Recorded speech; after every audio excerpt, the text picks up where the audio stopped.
Bloomberg Audio Studios. Podcasts, radio, news.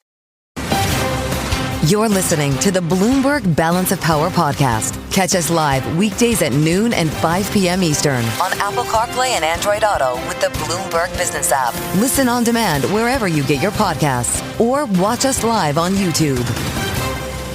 Tyler, Kendall here in Washington alongside Joe Mathieu, where we are inching closer, it appears, to reopening the government after a record-long closure. But while the Senate has passed this bill on a procedural basis, there's still a lot more that needs to get done before we see final passage. And as House Speaker Mike Johnson outlined earlier, it's definitely not a done deal. They'll need unanimous consent from all senators to fast-track their final vote. As you know, there's some procedural hurdles that one or more could throw in the way, but we certainly hope that they won't do that because so many people across this country are desperate for the government to reopen. I'm stating the obvious to all my colleagues, Republicans and Democrats in the House. You need to begin right now returning to the Hill. We have to do this as quickly as possible. That, of course, easier said than done, knowing that we have a travel crisis and air traffic control crackdown in this country. The FAA each day is removing 1% of capacity. It started at 4% Friday, will be at 10% by the end of this week. So just getting back to Washington is going to be part of the story here. If the timeline holds, from what we understand, we could see a vote as soon as this evening in the Senate. The House would be looking at Wednesday in a best case scenario. But let's talk to Megan Scully about this. She runs our Capitol Influence team. I don't think they ever stopped working all weekend because the Senate never went home. It's great to see you. Happy Monday. There's light at the end of the tunnel, and then we can start talking about the January shutdown. But I'll hold off on that for a minute. Do we expect to see voting tonight in the Senate? How quick can John Thune get this done? So he needs consent from all 100 senators to move this along. We're expecting some folks, including Senator Rand Paul, who typically holds these things up to do just that, which would then essentially put the brakes on. They have to ride out a clock, take another procedural vote, ride out the clock again. So it could be days instead of hours. But this morning, Senator Thune was saying he's hoping it's the hours, measured in hours, not in days. So.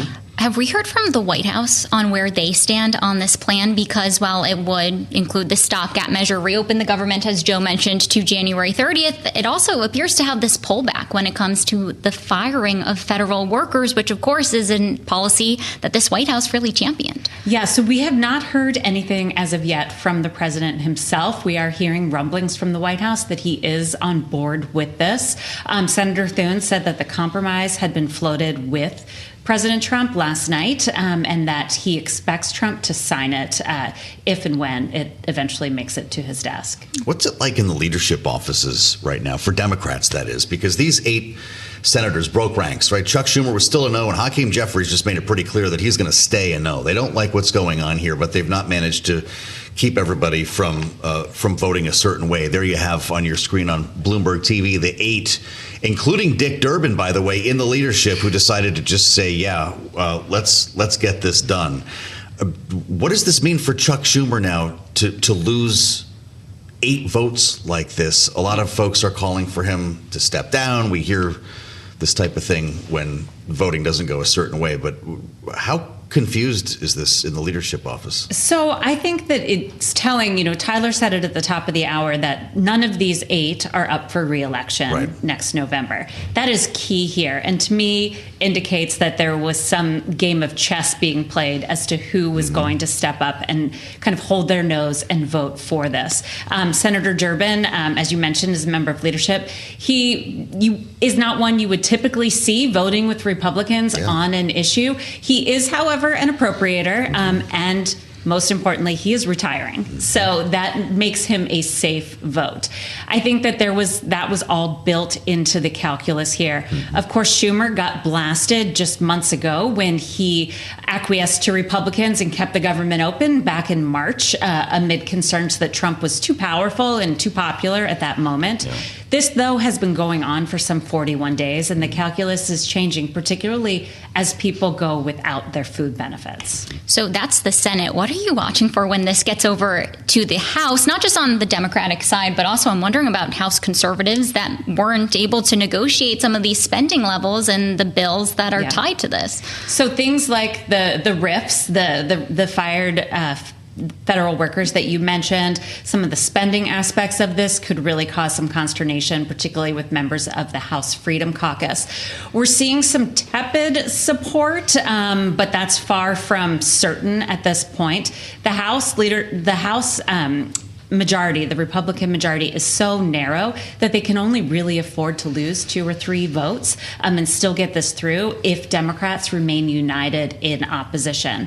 What I'll be curious to see is if they lose some Republican votes, if they pick up moderate Democrats. Now, Democrats should be having an additional vote when this finally comes up, because the representative-elect Grijalva from Arizona, who has long been awaiting her swearing in, will likely be sworn in prior to this vote. Right, and that would make it so that Republicans can only lose 2 members of the GOP to get this through. It's always a math game. Megan Scully, she leads our Capitol Influence team here at Bloomberg News. Thank you, as always. And to extend the conversation, we're going to bring in one of those stakeholders, Congressman Greg Stanton. He's a Democrat representing Arizona's 4th District and also is the former mayor of Phoenix. Congressman, thanks so much for joining us here on Bloomberg. It looks like this package is headed to your chamber later this week. Just to start out, how are you going to vote? Well, based upon what I know and what I've read about that the agreement contains, I do not plan to support it. You know, we had taken a principled position throughout the shutdown that we desperately want the government to reopen, but we don't want to do it without also ensuring that people have affordable health care. The shutdown happened at the same time that people were receiving their massive increases in premiums under the Affordable Care Act and many other healthcare entities as well, coming right on the heels of millions of Americans losing their insurance under the One Big Beautiful Bill. It was an assault on Americans' health care, and that is a critically important fight as well. And my analysis of the agreement doesn't indicate that we're going to be able to say that we've truly supported people's health care and lowering health care costs. So what just happened here, Congressman? Last Tuesday night was framed as a big win for Democrats. The president was upset about losses that had clearly been inspired by the shutdown. Republicans were seen to be taking the blame. By the end of the week, a jailbreak in the Senate. And I'm curious what you make of the timing here and whether you've heard anything about a vote on these Obamacare subsidies, because every Democrat we've interviewed on this program said the promise of a vote was simply not enough. Well, the promise of the vote was only on the Senate side. Obviously, the Speaker, Johnson, has indicated that he's not going to allow that on our side, so that he was not part of that agreement. That's another big reason why we should not be considering voting in favor of this. We need to ensure that we're going to have a real opportunity to lower health care costs. But let's talk about Tuesday, because the Democrats did win overwhelmingly on Tuesday, particularly in the purple states of New Jersey and Virginia. That wasn't about the shutdown per se. It was about the totality of what the Republicans are doing. These tariffs that are raising costs on the American people, the One Big Beautiful Bill vote that decimated health care for Americans. Mass deportation is unbelievably unpopular. And I think that was a strong statement by those purple states that they are rejecting Trump and they're rejecting MAGA-type politics. And we're going to win the majority in next year's election. We're going to win it going away, because as long as these Republicans just keep doing whatever Trump tells them to do, they don't stand up for themselves. They just roll over and allow him to run everything. The American people are saying that's not the kind of politics we want to see in Washington. But Congressman, if there was a promised vote in the House that mirrors the one that we're expecting in the Senate on extending the Affordable Care Act premium subsidies after the government reopens, would that be enough to get your vote on board now to reopen the government? Well, it's too early to say that, because we have to know what exactly the vote would be. What would be in the vote? Would it be the Democratic proposal? We want to keep the cost of the Affordable Care Act down permanently, and I know that's a very different viewpoint than the Republicans. So I just think it's too early to answer that, because we don't know what would be in that vote. That wasn't negotiated in this agreement, and that's really a very unfortunate thing. Congressman, the president on Truth Social is talking about health care and health insurance that's pulling shares of health insurers lower today, saying hundreds of billions of dollars in federal funding that goes to what he calls money-sucking health insurers under the ACA should be sent directly to the public. He says he's recommending to Senate Republicans that this money be sent directly to people so they can purchase their own, in his words, much better health care and have money left over. Do you know what he's talking about? And could he do that without Congress? Of course, we don't know what the president is talking about. And my feeling is, here we go again. The president with his repeal and replace politics as it relates to the Affordable Care Act. As you know, he talked about this incessantly in his first term in office, wanting to repeal it. And then they asked him, well, what would you replace it with? And he had no idea, concepts of a plan or whatever he said. The truth is the American people support the Affordable Care Act. I was part of the class of 2018 in Congress. We won 41 seats because we ran on protecting and supporting the Affordable Care Act. I cannot believe the president is doing this again. And it's wrong for the American people. It's wrong for health care. But politically, it's good for the Democrats because we're again going to be running for Congress and we're going to win overwhelmingly by standing up and defending and supporting the Affordable Care Act. The Republicans would be much better off if they just came to an agreement with us to lower health care costs in America to support the Affordable Care Act. But instead, they keep following Trump off this health care cliff. And he continues with his talk of repealing and replacing the Affordable Care Act. We don't know what he's talking about, but we do know it's a step in the wrong direction. But if this is an issue that Democrats do well on, and if this is an issue that requires time to hammer out a deal, I know that you still need to look at what this legislation in front of you this week is going to look like. But why not pass to reopen the government and then use January 30th as the new pressure point so that Democrats can make the conversation about health care and put forward a plan that works and gets agreement to actually enact it for the American people. In the meantime, you have money starting to flow in to alleviate some of those pressure points, like on our air traffic control system and for SNAP food benefit recipients. Well, we're going to keep fighting to lower healthcare costs for the American people. We want to lower costs overall. We're fighting against these tariffs that are increasing costs for the American people. And we know these decisions of the Republicans, both in the One Big Beautiful Bill and now the decision not to support the Affordable Care Act, not to continue with these tax credits, which make it more affordable. We know how bad it is for the American people. We're going to fight for it now and continue to fight for it. And if it doesn't get done now, we're going to continue to fight for it. This is not a one-off thing or a cynical thing. We believe passionately that we have to lower costs for the American people. And that is why the reason why we took such a strong step in the last few weeks is because people were receiving their premium increases in the mail at that time. So we wanted to make that point that we need to lower healthcare costs. We need to get the government open. We need to do both. It's not one or the other. And that's the principled position that House Democrats have taken. I want to ask you about air traffic controllers because someone like yourself has more than a couple of hours to fly when it's time to get back to Washington this week to vote, I guess, at some point in the coming days. The president is threatening to dock, to use his word, dock the pay of air traffic controllers who took time off, as he puts it, for the Democrat shutdown hoax. Those who did not take time off, he's recommending a bonus of $10,000 per person for what he describes as distinguished service to our country. Does he need Congress to do either of those, or both of those, Congressman?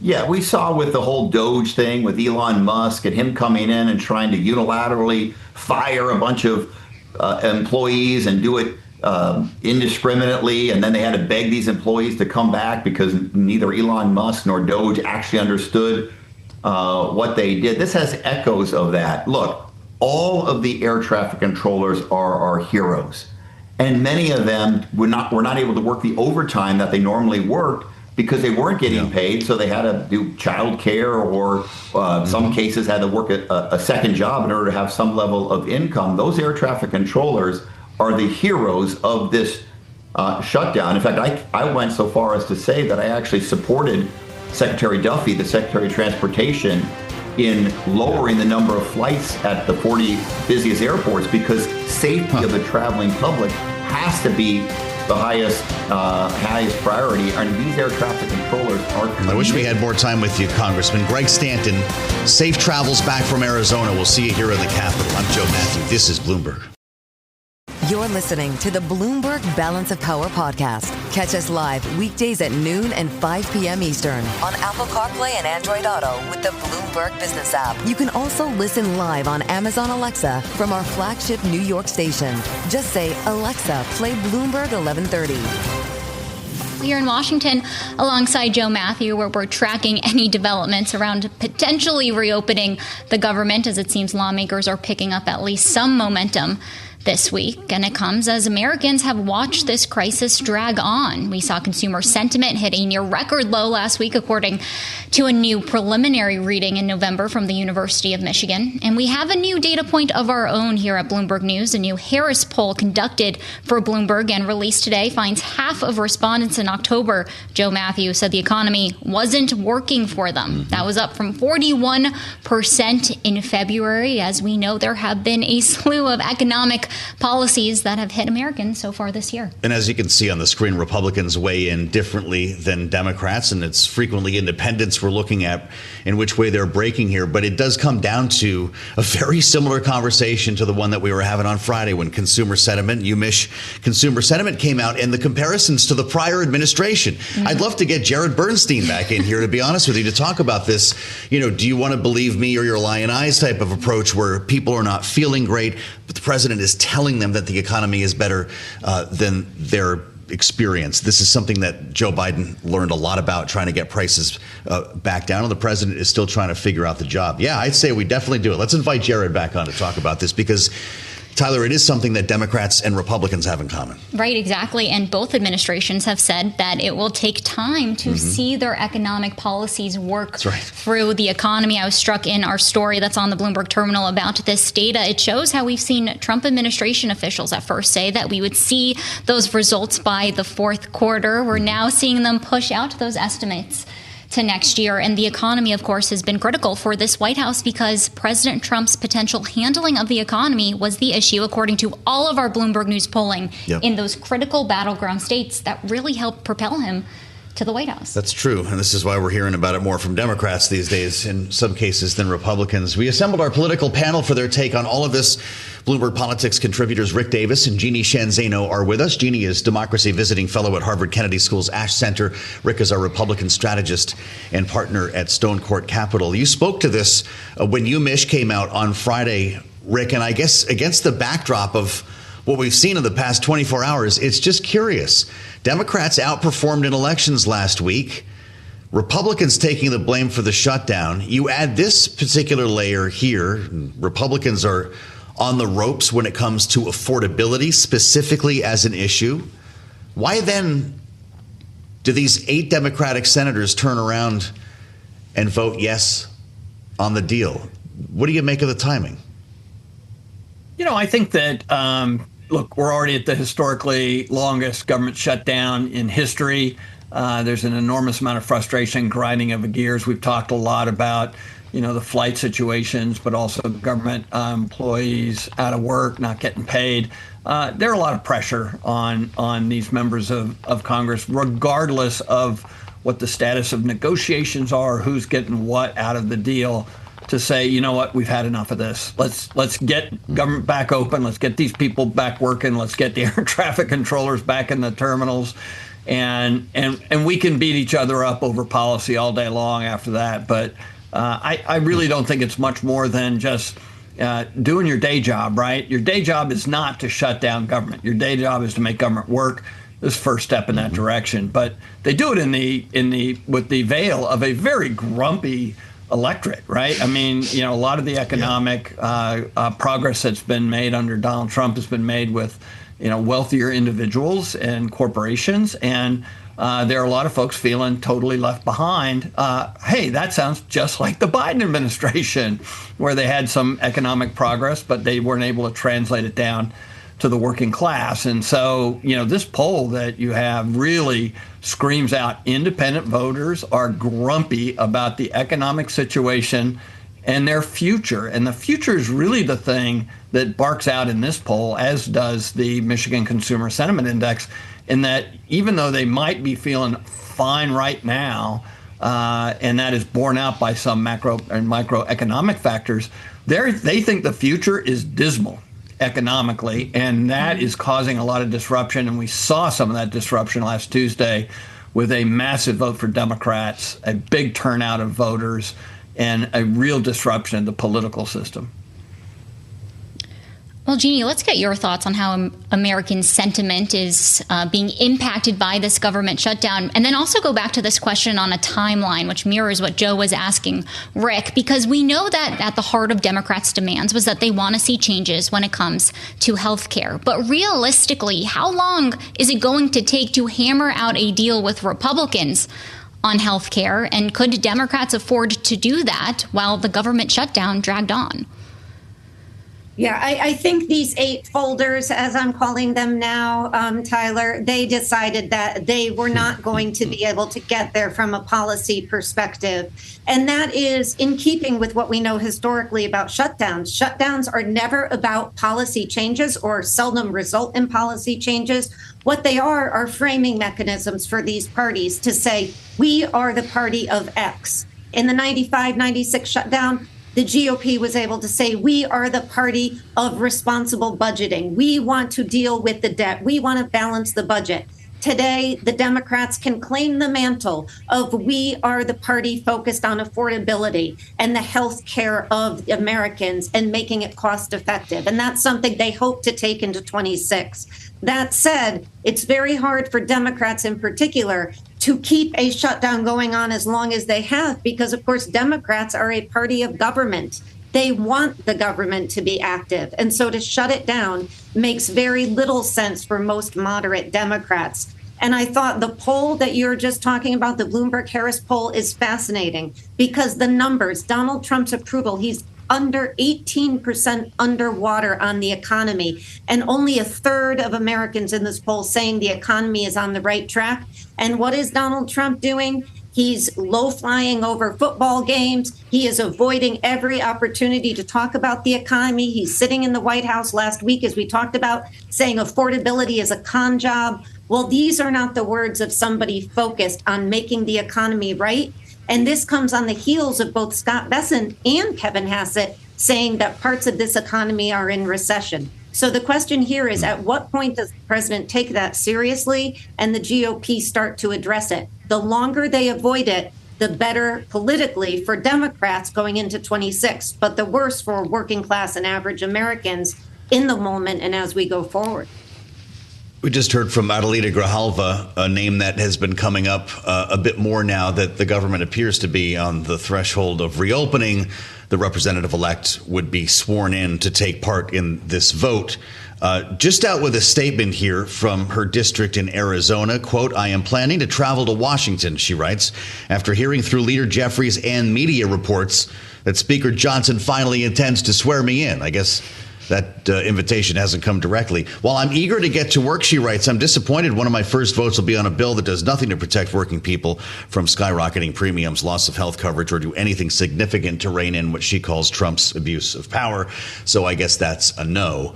But Rick, I'm curious your thoughts on the president's post here involving the health insurers, because it's moving stocks. You've got Centene, United Health, and others pointed straight down after the president went on Truth Social to say that hundreds of billions of dollars in federal funding that goes to money-sucking health insurers under the ACA should be sent directly to the public, he says. People can purchase their own much better health care and have money left over. I'm sure you'll never forget the thumbs down moment with Senator John McCain on the Senate floor, and I know that Donald Trump has not forgotten it either. What do you make of the fact that still at this point, when we consider the idea of concepts of a plan, that Republicans don't have a better idea? The president has not put forth a formal proposal on health care to replace Obamacare. How are we still having this conversation? Yeah, the president kind of stepped in it again this last week, talking about, well, what we really need to do is not debate, these ACA subsidies, but to actually reform health care in America. And that's a really deep well that gets really dark the further down you go. And the reality is he got to ask the right question, which is, well, you've been talking about this for 15 years. What's your plan? And I guess this was, behind the envelope. Hey, I got a plan.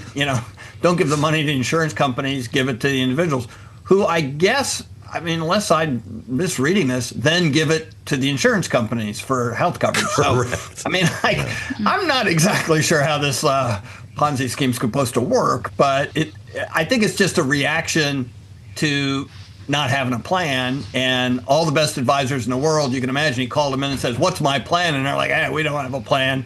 And he's like, "Okay, I got to come up with one." And here you go. So I don't know. I think he's trying to deflect some of the incoming that he's gotten on the criticism of the ACA. And by the way, as you pointed out, John McCain went down to the well of the Senate and put his thumb down on what was called at the time skinny reform. It was not reform of ACA. It was a gutting of the ACA, and they're going to leave a lot of people without health care. And so, deja vu all over again, I guess, in the United States Senate and in the White House. Wow. Jeannie, we only have about a minute left with you. Healthcare, of course, as Joe and Rick outlined, at the center of this, but also we saw federal workers being fired come to a head during this shutdown. This package would supposedly reverse those federal firings. Is this something that the White House is going to go for when we know that this has really been one of the centerpieces of the agenda while the government's been closed? Yeah, I was thinking the same thing, Tyler. I can't imagine Donald Trump would. I have not heard yet whether he supports this, but this is diametrically opposed to everything he and Russ Vought, and by the way, Elon Musk and Doge have been focused on since he got into office. So maybe they'll have to swallow this as a part of a way to get the government reopened. It seems that Tim Kaine, critical vote here. This was critical for him and coming on board with Republicans to reopen. But I can't imagine that Russ Vought is looking fondly at this idea, or the president. All right, our political panel today, Rick Davis and Jeannie Shanzano, both Bloomberg Politics contributors. Thanks so much, as always. We're going to turn from domestic politics to foreign policy next, talk about the oil market after some recent sanctions relief. Stick with us. This is Bloomberg. You're listening to the Bloomberg Balance of Power podcast. Catch us live weekdays at noon and 5 p.m. Eastern on Apple CarPlay and Android Auto with the Bloomberg Business app. You can also listen live on Amazon Alexa from our flagship New York station. Just say, "Alexa, play Bloomberg 1130. A risk-off session, to steal a phrase here, and we're even seeing oil prices tick higher. Yeah, WTI, West Texas Intermediate, not a lot, but up about 0.5% to crawl back above $60 a barrel. And the idea here is that the government shutdown is making everybody feel a little bit better about something. This can get to be difficult to quantify in the energy market, though, and that's why we wanted to spend some time with Bob McNally, the founder and president of Rapidan Energy Group. Spent some time in the White House dealing with energy matters as a special assistant senior director for international energy on the National Security Council under President George W. Bush. Bob McNally, welcome back to Bloomberg TV and radio. From what we understand here, investors are looking at this a bit differently, at least the settling of prices that you have been forecasting will tip lower here, even lower yet, deepening their bearish stance at this time. Because what, Bob? As you say, it just comes down to barrels, right? Joe, great to be with you. You're right. The market analysts have been looking over the horizon for signs of this surplus, this tsunami, if you will. Futures curves have been flattening, going into contango. And oil inventories are beginning to rise, especially oil at sea. Now we can track that. Couldn't do that 20 years ago. Now we see it. And so there are incipient indicators that this long expected looseness, oversupply in the market is arriving. And you see oil prices gravitationally, Joe, they want to go lower. They were headed lower fast until President Trump surprised everybody a couple weeks ago by announcing those sanctions on Russia, and they had to have short covering and a sharp little rally in prices. But the gravitational forces, I think, are going to continue to impose themselves, and unless we have a material disruption due to geopolitical risks, I think direction of oil prices is lower. Well, Bob, I actually wanted to ask you about an exemption to those Russian sanctions. On Friday, the White House announced that Hungary would be granted an exemption. We know that they import a lot of Russian energy supplies. About 90% of Hungary's crude imports come from Moscow. How are you watching that? Is that going to make a dent when it comes to Russia's revenues from barrels reaching the market? Hi, Tyler. No, it's a real small issue for the global oil market and for Russia's revenues. Look, Hungary is a landlocked country that, as you mentioned, gets just about all its oil and gas from Russia. In the case of oil, from the Druzhba pipeline. I mean, there's just no other options. It can't bring on, oil from the U.S. tankers and so forth that easily. And so it's about 2% of Russia's export volume and revenue. So it's not a big deal for Russia. I mean, by not forcing Hungary to stop taking Russian oil, the Russians are preserving about 2% of their volume and revenue for exports. But in the grand scheme of things, it's pretty small. Hungary is very dependent, needed Russia a lot more than Russia needed Hungary. And the president gets along very well with Viktor Orban. So not too surprising that deal was cut. Yeah. Bob, we're going to hear from OPEC and from the International Energy Agency both on Wednesday, their analysis and outlooks. Will they agree, and what will they tell us? Well, Joe, Wednesday is a very big day for the analyst community, the energy analyst community, because the IEA will issue its annual World Energy Outlook, WEO, we call it. And for the first time in 5 years, that flagship influential forecast will include something investors have not seen, a scenario, a forecast where if we assume current policies in place around the world, oil and gas demand continue rising until 2050.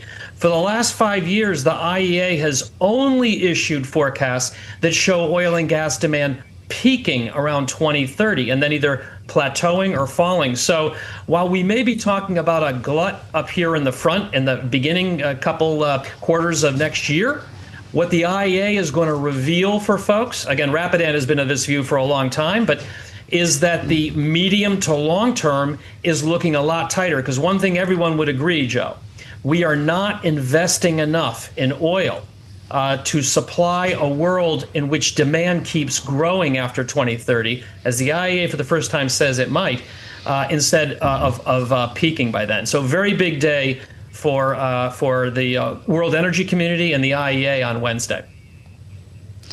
Bob, in the final minute we have you, what is the foremost geopolitical risk when it comes to the Middle East and the oil markets? Because today, for example, we have the Syrian president meeting with President Trump at the White House.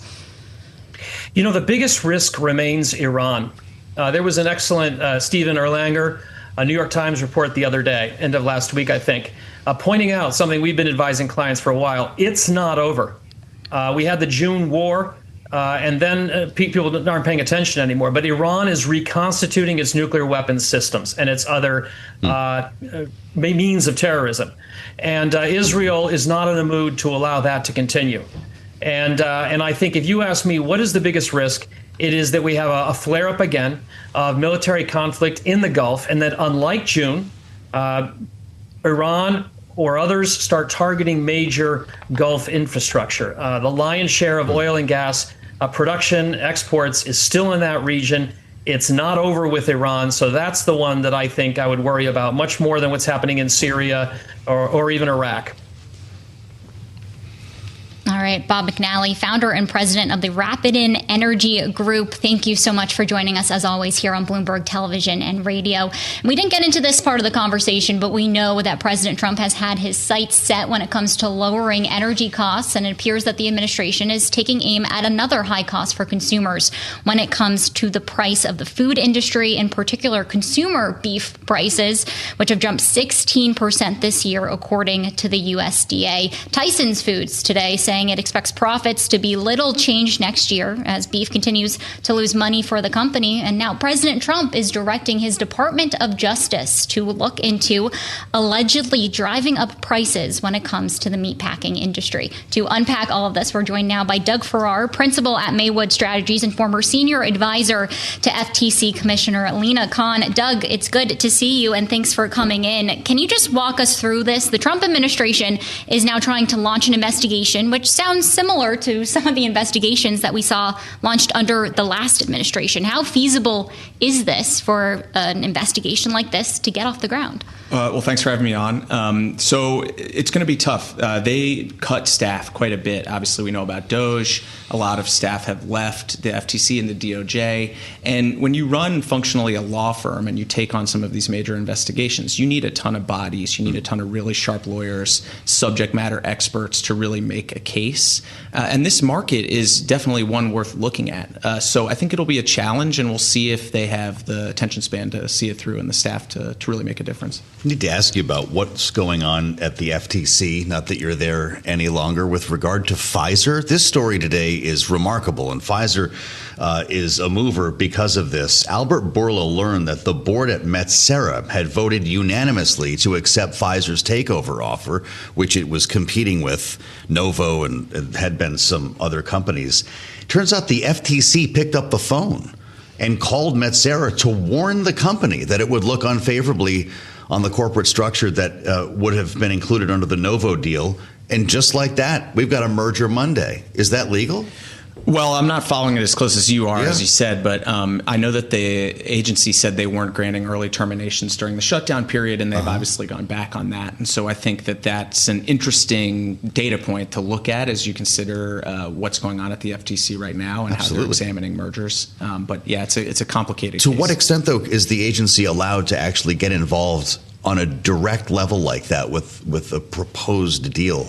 Typically, agencies don't get involved at a proposal level. It's once an HSR filing's been made, a merger's been announced. Certainly, the agency staff are in communication with firms, for instance, who are thinking about merging in order to ask them to preserve documents and do the things like that. But yeah, in general, it's pretty unusual.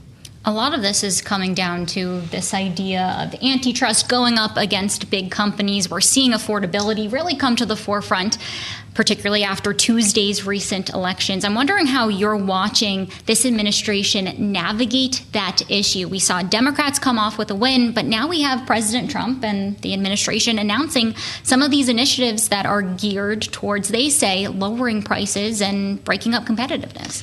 Yeah, it's an interesting question. I mean, he campaigned on breaking up big tech monopolies, on being a sort of fire-breathing populist, and since then he's come in and he's been incredibly friendly to business. If you look at his AI EO, for instance, he's essentially instructing the FTC to be a concierge for AI companies seeking to roll up the market.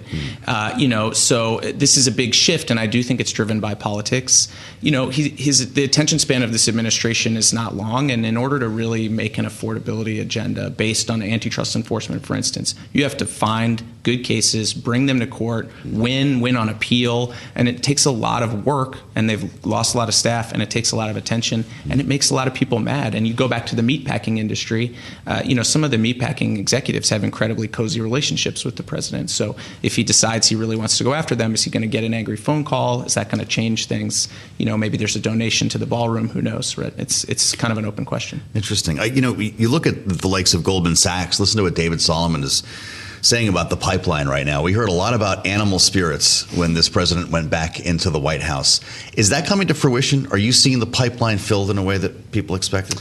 I think in the initial phase, people took the rhetoric seriously, right? Yeah. I mean, you had Ferguson, Slater, you had President Trump and others, Vance, talk about how they wanted to do a lot of enforcement, but there hasn't been a lot of enforcement, and to the degree there has been, it's been kind of odd, with certain merger settlements being a little unusual, very political, outside of the realm of what's normally done in antitrust. So, I don't know whether that'll lead to a merger wave or not, but certainly it doesn't seem like the agencies are going to be as active as they were under President Biden. A lot of this administration's policies have to do with bolstering domestic manufacturing, protecting U.S. companies. In President Trump's post when it came to the meatpackers, he wrote about cracking down on majority foreign-owned companies that are driving up prices, according to him. In your experience, how much is this about combating international companies versus domestically owned ones? It's a good question, and I think it's very market-specific. The meatpackers import a lot of meat from abroad. It's countries like Canada, countries further afield like Nigeria, Brazil, and what I think a lot of the ranchers want is country of origin labeling. We're in a Maha moment, right? People want to know what they're eating and where it came from. And American ranchers feel, I think rightly, that if people knew it was American beef, they might even pay more for it. That would empower them to have a more profitable business and fight back against the consolidation of the packers. So I think there's some stuff that they can do on this. Well, Doug, we should mention the fact that at Maywood Strategies, this is day one, right? You're just getting your new firm off the ground. That's right. Day one. I'm looking forward to working with clients, looking across regulatory and political strategy. It's interesting to have you on the other side of the glass here. So thank you for coming. It's great to be here. To talk to us. And life after the administration, I guess, is the story here. Indeed. Doug, thank you so much. Maywood Strategies, former senior advisor to FTC Commissioner Lina Khan. I'm Joe Mathieu in Washington, alongside Tyler Kendall, and we've got a whole other round here, Tyler. We likely will know more by 5 p.m. when we join you for the late edition of Balance of Power. Whether we're going to see a Senate vote this evening, it is entirely likely that we will, which will then start the clock on a House vote. They'll have 36 hours to get everybody back in town. Right, exactly. And keep in mind, House Speaker Mike Johnson still has his work cut out for him, right? Can only, our understanding is probably lose 2 Republicans, and he doesn't have them all. That's true. We're still counting votes here, even after what took place last evening in the Senate. Thanks for listening to the Balance of Power podcast. Make sure to subscribe if you haven't already at Apple, Spotify, or wherever you get your podcasts. And you can find us live every weekday from Washington, D.C. at noontime Eastern at Bloomberg.com.